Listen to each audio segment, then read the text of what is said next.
Hello दोस्तों, आपका फिर से स्वागत है डाउट फ्री क्लासेस के अंदर।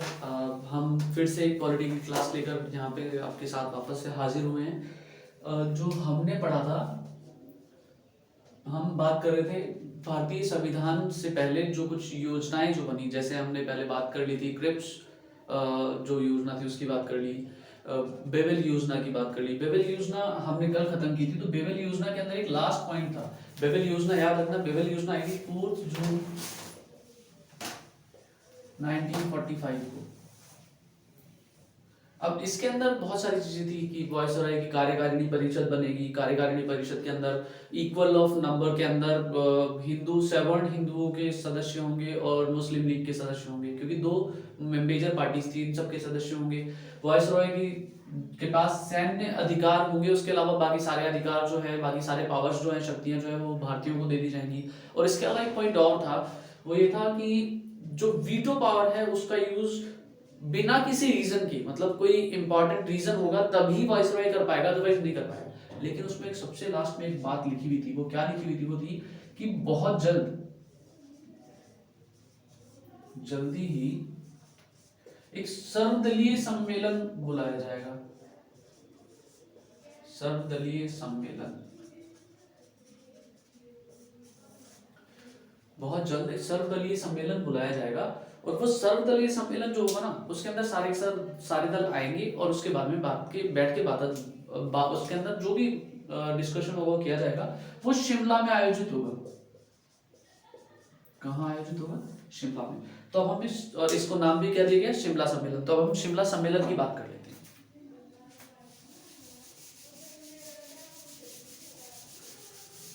ठीक है, देखिए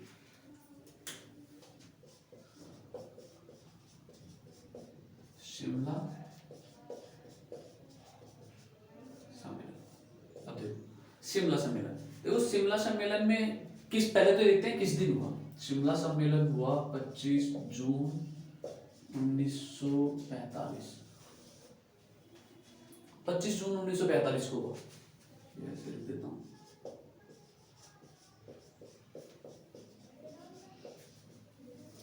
पच्चीस जून 1945, क्योंकि 4 जून 1945 को क्या हुआ था? बेवेल योजना। 25 जून को ये सम्मेलन होता है। इसके अंदर 22 प्रतिनिधि पहुंचते हैं।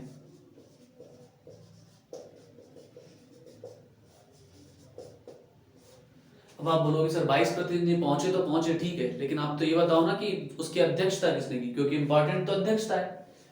तो इस सम्मेलन की अध्यक्षता की थी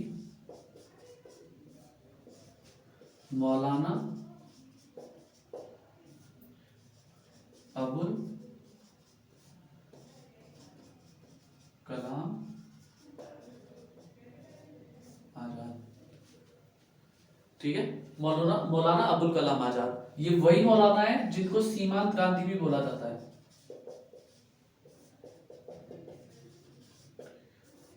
इन्होंने ही एक बुक भी लिखी है, इंडिया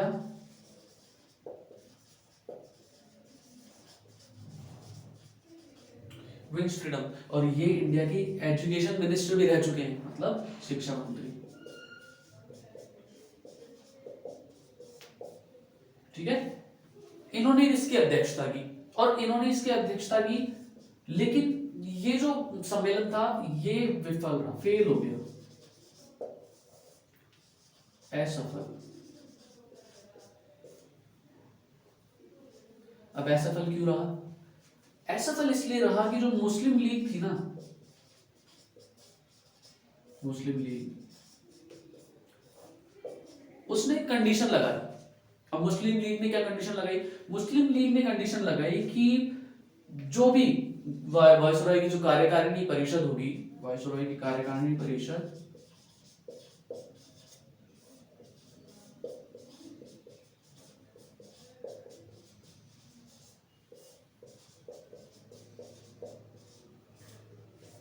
उसके जितने भी मुस्लिम सदस्य होंगे वो हम चूज करेंगे। मतलब मुस्लिम सदस्य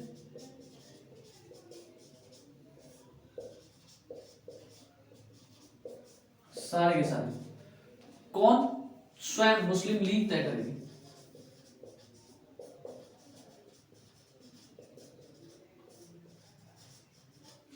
चयन कर दिए। अब कांग्रेस ऐसा कैसे होने दे सकती थी? तो उसके लिए कांग्रेस ने क्या कहा? उसके लिए कांग्रेस ने कहा कि मुस्लिम लीग का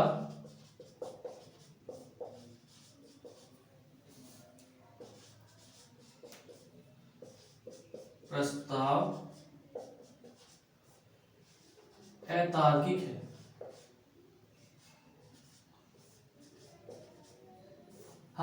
हम इसे नहीं मानते, मतलब नामंजूरी दे दी, नामंजूरी दे दी। ये कब से कब तक चला था? ये सम्मेलन चला था 25 जून से 14 जुलाई 1946। मतलब अंग्रेजों की तरफ से एक और प्रयास किया गया कि कोई समझौता हो जाए मुस्लिम लीग और बाकी सारे लीडर्स के अंदर, और कोई ना किसी कंक्लूजन पे हम पहुंचे, किसी रिजल्ट पे हम पहुंचे। लेकिन देखिए यहां भी पहले हमने देखा क्रिप्स मिशन फेल हुआ, फिर उसके बाद बेवेल योजना फेल हुई, फिर उसके बाद में शिमला सम्मेलन फेल हुआ। अब इसके बाद में बहुत इंपॉर्टेंट आएगा जो हमारे लिए सबसे इंपॉर्टेंट है, वो सीरियसली सबसे इंपॉर्टेंट है और उससे क्वेश्चन भी बनते हैं।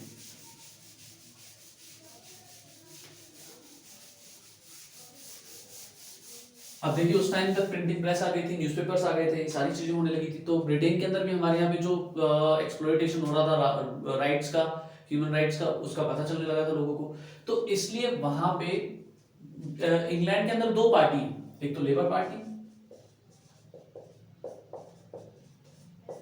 और एक कम्युनिस्ट पार्टी।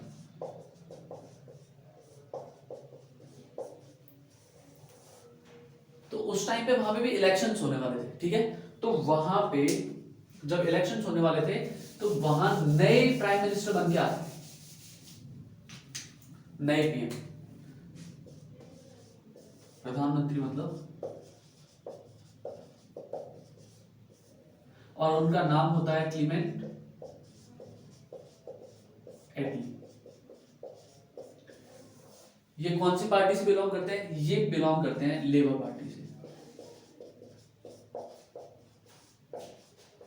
और इन्होंने एक बात बोल दी, क्या बोल दी? इन्होंने कहा कि भारतीयों को भी अच्छे से जीवन जीने का अधिकार है और उनको भी खुद के लिए संविधान बनाने का अधिकार दिया। तो जब ये बोल ही दिया इन्होंने और फिर ये बन भी गए पीएम, तो फिर इनको करना था। इसलिए इन्होंने एक उच्च स्तरीय आयोग,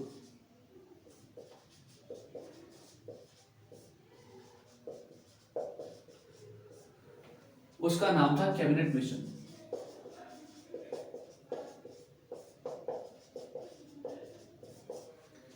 बनाने की घोषणा की। और कब घोषणा की? ये घोषणा की थी उन्होंने जनवरी 1946 के अंदर। कब थी? जनवरी 1946 के अंदर। देखिए प्रधानमंत्री, जो नए प्रधानमंत्री बने, नए प्रधानमंत्री थे क्लीमेंट एटली, लेबर पार्टी के वो कैंडिडेट थे। उन्होंने बताया कि भाई सबको जीवन जीने का अधिकार है, सबका संविधान भी होना चाहिए, इसलिए भारतीयों का भी होना चाहिए। अब जब वो जीत गए तो उन्होंने वो जो बात बोली थी वो करना था, इसलिए उन्होंने उस बात को किया और उन्होंने एक उच्च स्तरीय आयोग की स्थापना की जिसका नाम है कैबिनेट मिशन। इसकी घोषणा कर दी जनवरी में, और वो जो डेट थी वो डेट थी 22 जनवरी।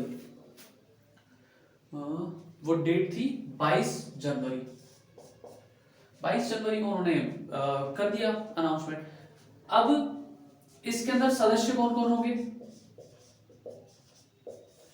तो अभी तक जितने भी आयोग आए थे वो एक एक सदस्य थे, लेकिन अभी इसमें 3 सदस्य हैं।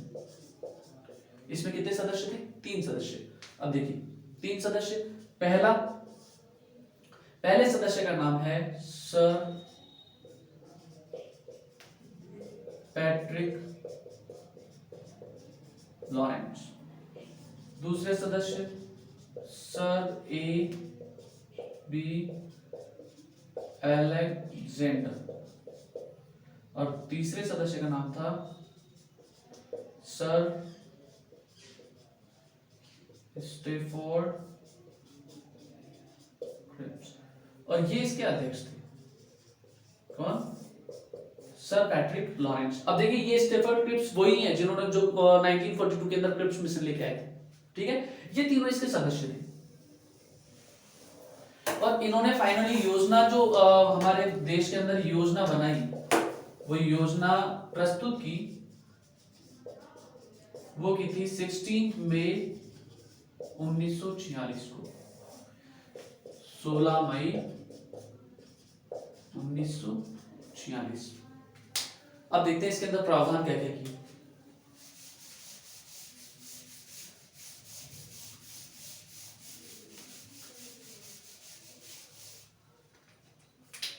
देखिए कैबिनेट मिशन,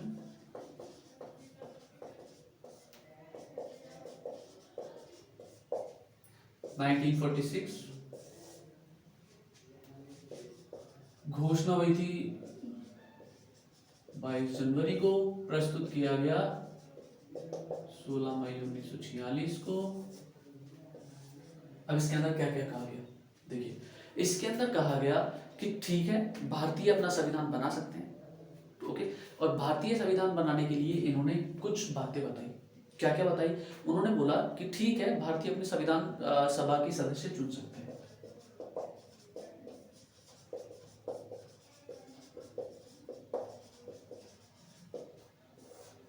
इसके लिए उन्होंने बताया 389। अब देखो पहले तो उनका प्लान कुछ अलग था। पहले उनका प्लान था कि भारत के अंदर इतने 5 उपाध्यक्ष होंगे और देसी रियासतों से इतने लिए जाएंगे, ब्रिटिश प्रांत से इतने लिए जाएंगे, प्रत्यक्ष निर्वाचन होगा इन लोगों का। लेकिन भारत के अंदर उस टाइम पे जो दंगे हो रहे थे, आपको याद होगा 1946 के अंदर 16 अगस्त को डायरेक्ट एक्शन डे बनाया था मुस्लिम लीग ने। बहुत ज्यादा हिंदू मुस्लिमों के अंदर बहुत ज्यादा दिक्कत वाली बात हो गई थी, बहुत टेंशन हो रहा था उन लोगों के बीच में। अगर ये सिचुएशन जो थी, ठीक है, ये सिचुएशन जो चल रही थी, तो उस सिचुएशन में प्रत्यक्ष निर्वाचन तो पॉसिबल नहीं था, प्रत्यक्ष निर्वाचन पॉसिबल नहीं था। तो फिर उन्होंने कहा कि ठीक है प्रत्यक्ष कर लेते हैं, और वैसे भी अगर वो प्रत्यक्ष होता तो भी वही लोग चुन के आने थे। लेकिन इसका इन्होंने बाइफर्केशन किया। क्या बाइफर्केशन किया कि टोटल 289 चाहिए, लेकिन 292 जो सदस्य होंगे वो ब्रिटिश प्रांत से निर्वाचित होंगे, प्रांतों से निर्वाचित।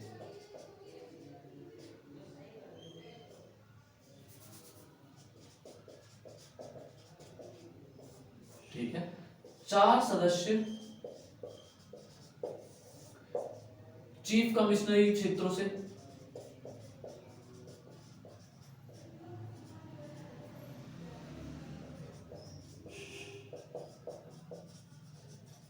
अब ये 4 चीफ कमिश्नरी क्षेत्र कौन से थे, ये 4 चीफ कमिश्नरी क्षेत्र थे कुर्ग जो कि अभी कर्नाटक में है, अजमेर मेरवाड़ा जो राजस्थान में है, दिल्ली खुद दिल्ली, और बलूचिस्तान जो पाकिस्तान में। ये चारों कहोगे तो मैं नाम लिख दूंगा इनका। चीफ कमिश्नरी क्षेत्र,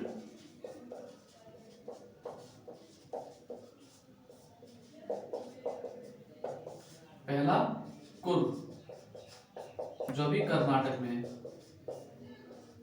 दूसरा दिल्ली, तीसरा अजमेर मेरवाड़ा,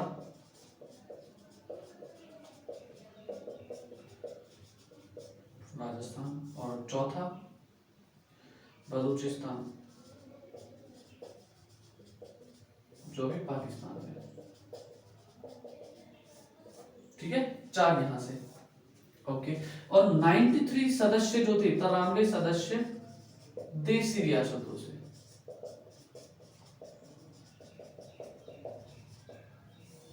अभी मनोनीत होते थे, मनोनीत भी हो सकते हैं, इसमें राजा खुद भी आ सकता है, राजा अपने प्रधानमंत्री को भी भेज सकता है, और प्रजामंडल के किसी नेता को भी भेज सकता है। ठीक है, ये बात इन्होंने कर दी। इसके अलावा इसने क्या कहा, इसने कहा कि एक अखिल भारतीय संघ,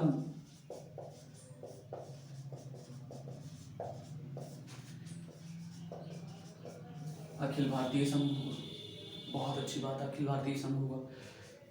एक और कहा अखिल भारतीय संघ होगा, और अखिल भारतीय संघ के अंदर जितने भी जो पार्टीज हैं उनका इसको समर्थन होगा।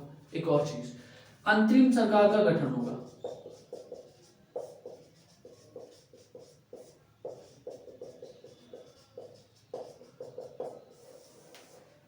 अंतरिम सरकार का गठन होगा, और अंतरिम सरकार का गठन भी तुरंत होगा। उसके अंदर सदस्य कितने होंगे? 14 सदस्य कितने होंगे? 14। ये भी अंतरिम सरकार का गठन हम इसको पूरा पढ़ने के बाद फिर से एक बार देख लेंगे, लेकिन अभी केवल बता रहा हूं अंतरिम सरकार का गठन होगा, इसके अंदर सदस्य 14 होंगे, मुस्लिम लीग के भी सदस्य होंगे, बाकी सारे भी मेंबर्स होंगे, लेकिन अभी अंतरिम सरकार का गठन होगा। और ये जो चला है ये इसके अंदर इन्होंने तो एक बात और भी कही थी, क्लेमेंट एटली ने भी कही थी ये बात। उन्होंने ये कहा था कि अगर जो संविधान सभा हमारी बनेगी, उस संविधान सभा के अंदर जो अध्यक्ष चुना जाएगा वो अध्यक्ष हमारा होगा, मतलब ब्रिटिश सरकार चुनेगी। लेकिन पंडित जवाहरलाल नेहरू ने और सरदार वल्लभ भाई पटेल ने और इवन मुस्लिम लीग के जो अध्यक्ष थे मोहम्मद अली जिन्ना, उन्होंने भी इस चीज से मना कर दिया था कि नहीं, हम ऐसा नहीं होने देंगे, जो भारतीय संविधान बनेगा उसका अध्यक्ष भी भारतीय होगा और उसको चुनेंगे भी भारतीय। ये नेहरू जी ने अपना स्टेटमेंट दे दिया था। ठीक है, अंतरिम सरकार का गठन होगा, तुरंत अंतरिम सरकार का गठन भी किया जाएगा। ये सारी चीजें उस टाइम पे हो रही थी। और जो ये संघ है ना, संघ, इसका खुद का कार्यपालिका प्लस विधायिका होगी। मतलब ये तो नॉर्मल सी बात है, ये तो होगी ही होगी, है ना। अब इसके अंदर ये देखो कि सदस्य कैसे कैसे होंगे। ये जो 389 थे इसके अंदर से अलग अलग सदस्य भी थे, जैसे महिला सदस्य तो 15 महिला सदस्य, ठीक है। एससी के, शेड्यूल कास्ट के थे 27 और एसटी के 33, ये सदस्य थे। उसके अलावा बाकी सारे अदर कास्ट के, लेकिन ये स्पेसिफिक थे कि महिलाओं के 15 थे, एससी के 27 थे और एसटी के 33 थे। ये सदस्य उसके अंदर चुने गए थे। अब हम बात करेंगे अंतरिम सरकार की। किसकी बात करेंगे? अंतरिम सरकार की।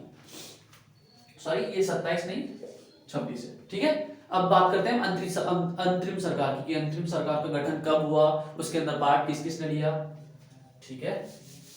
और ये सारा का सारा जो खेल हो रहा है मिशन, ये कैबिनेट मिशन के अंदर ही हो रहा है। अंतरिम सरकार का जो गठन किया गया वो किया गया था 24 अगस्त 1946 को। अंतरिम सरकार का, अभी तो दो लोगों का स्टेटमेंट बताऊंगा इस मिशन के लिए कि क्या था। अंतरिम सरकार का गठन किया गया 24 अगस्त 1946, गठन कर दिया गया। अब इसके तहत 2 सितंबर 1946 को, 2 सितंबर 1946 को, एक सेकंड,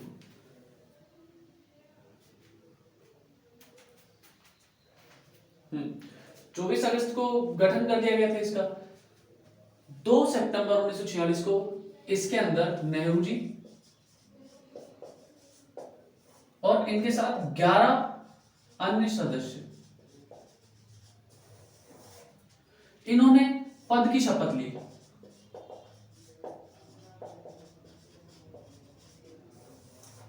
अब देखो, अब ये समझो, 24 अगस्त को इसका गठन कर दिया गया। अच्छा, अभी सदस्य के लिए आप सोच रहे होंगे कि सर आपने बताया था 14, बिल्कुल, इसके अंदर 14 सदस्यों की बात हुई थी। कितने सदस्यों की? 14, जिसमें से 6 सदस्य होंगे कांग्रेस के, 5 सदस्य होंगे मुस्लिम लीग के, 1 सदस्य होगा सिख, 1 सदस्य होगा पारसी और 1 सदस्य होगा भारतीय ईसाई।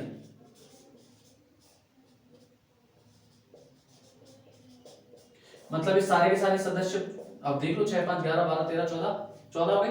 ये 14 सदस्य होंगे, सारे के सारे भारतीय होंगे। लेकिन इसमें से मुस्लिम लीग ने इसका बहिष्कार किया, मुस्लिम लीग ने इसका ज्वाइन नहीं किया। फिर आप बोलोगे सर इस दिन ये 2 सितंबर के दिन जो शपथ ले रहे थे वो 11 लोग कैसे हुए? क्योंकि इसके अगर 5 हटा देते हैं तो फिर तो 8 ही बचते हैं। इसके अंदर 3 मुस्लिम शामिल थे,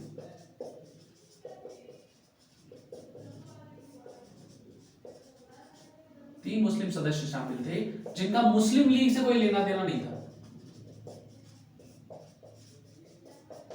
वो मुस्लिम लीग के सदस्य नहीं थे। ये बात हो गई। अब 2 सितंबर हो गई, मुस्लिम लीग अभी भी पाकिस्तान पे अड़ी हुई है। तो क्या होता है कि उसको लगता है कि नहीं यार, ऐसे तो बात नहीं बनेगी, ऐसे तो बात नहीं बनेगी, उसको भी शामिल होना है। तो इसलिए 2 सितंबर की बात हो जाती है। 26 अक्टूबर को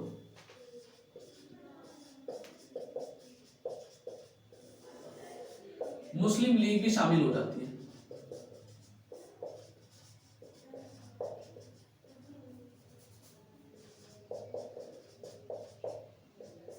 मुस्लिम लीग शामिल। अब ये देश के लिए जरूरत ही नहीं है, इसका सीधा सा फंडा होता है कि बाहर रह के हम कुछ नहीं कर पा रहे पाकिस्तान के लिए, हम सरकार में रह के, अंतरिम सरकार में रह के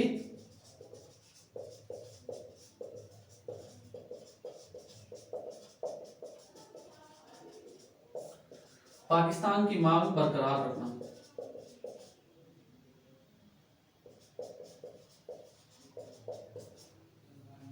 26 अक्टूबर को शामिल हो गए। तो उसी दिन वो जो 3 मुस्लिम सदस्य थे उनको हटाया और 5 मुस्लिम लीग के सदस्य जुड़ गए। मुस्लिम लीग के सदस्य जुड़ गए। देखो अंतरिम सरकार चल रही है। 24 अगस्त को इसका गठन हुआ। 14 सदस्य होने थे, 6 कांग्रेस के, 5 मुस्लिम लीग के, 1 सिख पारसी, 1 भारतीय ईसाई। 2 सितंबर को नेहरू जी की अध्यक्षता में इन 11 टोटल 12 सदस्यों ने ली शपथ ली। लेकिन मुस्लिम 3 मुस्लिम कैंडिडेट थे, लेकिन वो तीनों के तीनों मुस्लिम लीग से नहीं थे। फिर 26 अक्टूबर को मुस्लिम लीग भी शामिल हो गई। उन्होंने सोचा कि बाहर से कुछ नहीं कर पा रहे, हम अंदर चलते हैं, सरकार के अंदर चलेंगे और पाकिस्तान की मांग को ऊपर उठाएंगे। तो वो जो 3 मुस्लिम सदस्य थे उनको बाहर किया गया और 5 मुस्लिम लीग के सदस्य इसमें जुड़ गए। अब मुस्लिम लीग ने एक योगेंद्र नाथ मंडल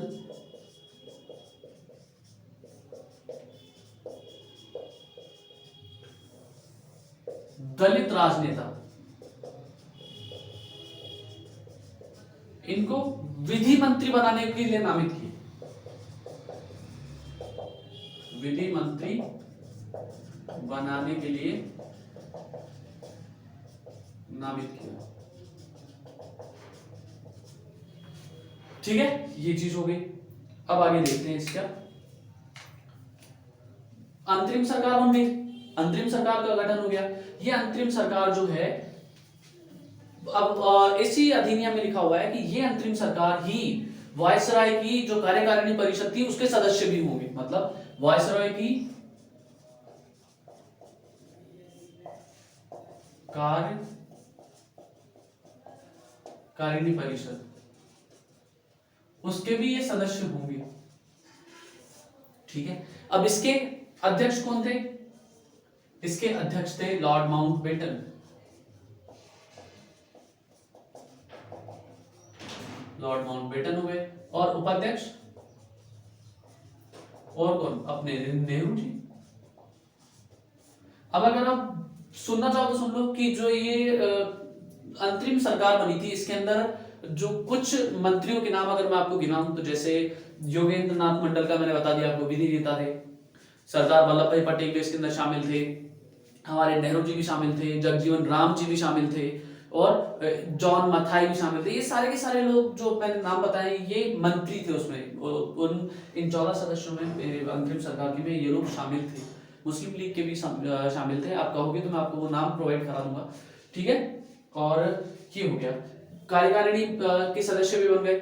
ये हमारा था। इसके अकॉर्डिंग 26 अक्टूबर को ये हो गया संविधान सभा की फर्स्ट मीटिंग जो होती है। इसके अंदर बाकी सारे के सारे इंपॉर्टेंट फैक्ट मैंने काउंट कर लिए हैं, कुछ भी नहीं बचा है। 9 दिसंबर को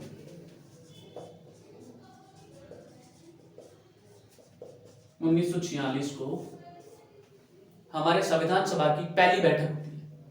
मिटा देता हूं, ऊपर लिख देता हूं आपके लिए।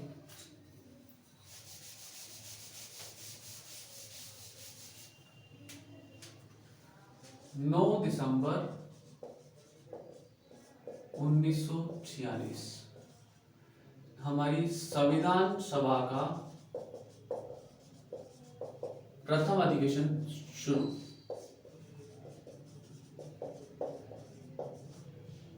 और इसकी प्रथम बैठक